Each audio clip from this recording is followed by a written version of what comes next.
গেছে, সাদা কালিটাও পড়েছে, এই কালিটাও পড়েছে। মানে এই ওপরটের সময়টা আমাদের লেফট, আর এটা হচ্ছে আমাদের পাস্ট। কিন্তু আমাদের এই সময়টাকে ধরাটার নামই কিন্তু জীবন।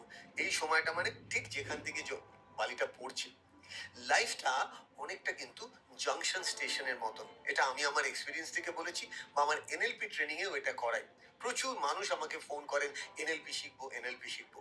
বাট এনএলপি মানে নিউরো লিঙ্গুইস্টিক প্রোগ্রামিং কিন্তু একদিনের ম্যাজিক নয়। It's a learn talent, it's not a born talent. NLP শিখে কেউ জন্মায় না, বা এটা কোনো ট্যাবলেটের মতন না গিয়ে খেয়ে নিলাম। এটা কোনো ইউটিউব চ্যানেলের ভিডিও না।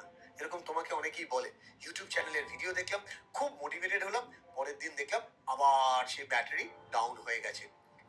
ইউটিউব চ্যানেল থেকে মোটিভেশন হয়, কিন্তু মোটিভেশন ধরে রাখতে গেলে ডিসিপ্লিন হতে হয়। আর ডিসিপ্লিন হতে গেলে আমরা যদি দেখি, দেখো কালো কালিটা আর একটুখানি রয়েছে।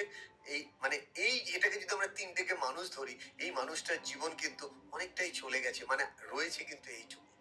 তার মানে লাইফটা জাংশন স্টেশন, মানে লাইফটাকে যদি এভাবে আমরা দেখতে পারতাম, যে দেখতে পারতাম না, অনেকে পারে বলেই তারা সাকসেসফুল হয়, যে ব্যান্ডেল জাংশনে আমরা দাঁড়িয়ে আছি, হাওড়া থেকে ট্রেন ধরেছি, গাড়িটা এসছে, কালোটা শেষ, এর জীবন শেষ হয়ে গেল কিন্তু পৃথিবীতে। আর কিন্তু পৃথিবীতে নেই।